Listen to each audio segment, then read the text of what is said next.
out, you saw that team behind you kind of pop up, and what was your initial reaction to that? There was a couple like words like throughout the weeks like, oh, Duke might be in the regional here and there, and I heard a couple of things. But when I saw him, I thought it was just a great opportunity, to be able to see some of my old teammates and old friends being able to play on the same ball field again. Even though we're playing against each other this time, but just being able to have a great team in the regional and be able to compete against them is amazing.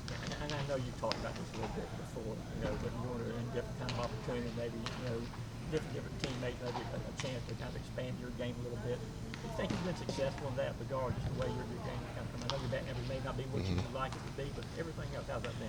Yeah, 100%. I think the biggest thing is I just came here and I wanted to learn a lot, and I was around some of the best players, some of the best coaches. You got Coach Johnson, he's been in the big leagues, he's got a lot of knowledge, Coggins, Ammo, and that was the biggest thing that I wanted to have when I came here, is just getting a lot more knowledge and just getting a lot more teaching, you know what I mean? It's just being in, I feel like for me it's about being in that environment, putting yourself in the right environment where you can push yourself.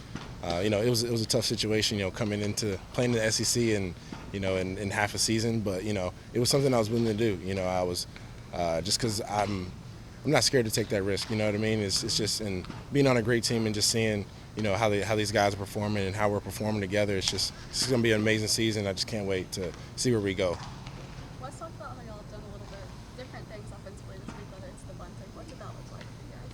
Yeah, so Wes talked a lot about, in the postseason, the games look a lot different in any level you look at, MLB, college. Like, it's going to be a lot more team-based. Like throughout the regular season, a lot of guys are trying to chase stats, hit home runs and stuff like that, right? But the postseason is about winning.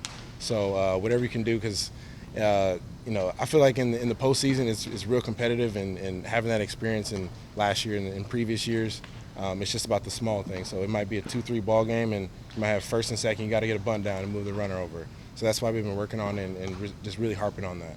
Talk about the way that Robbie solidified that lineup man out of his back.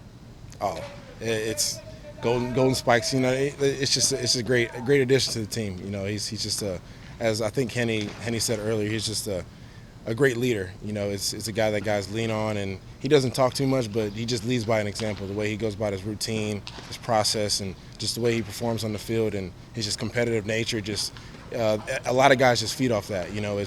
That's just what a leader does. A leader leads by example, and other guys follow that. So it's great to have Robbie back. It's been a while since you've had Zabo and Robbie there together in the game. It's about a month, I guess.